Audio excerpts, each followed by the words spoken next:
Praise lord. ఈరోజు దేవుని వాగ్దానము నిర్గమకాండం 33 అధ్యాయం 14 వచనము. నా సన్నిధి నీకు తోడుగా వచ్చును.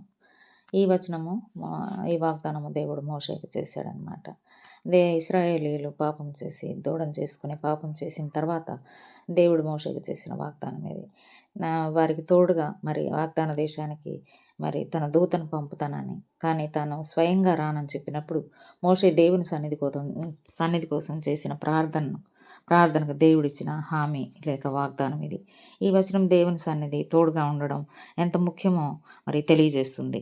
దేవుని సన్నిధి రాకపోతే మరి నన్ను నీ ప్రజలను కూడా తోడుకొని పోవద్దని మోషే అంటాడు. ఆ విధంగా మనం కూడా మన జీవితాల్లో దేవుడు లేకుండా ఏమీ చేయలేము. చేసిన అది వ్యర్థమే అని గుర్తెరిగి మోషేలాగా మరి మనం దేవుని సన్నిధి తోడుగా మనం అందరము నడుచుకోవాలని ఆశిస్తున్నాను.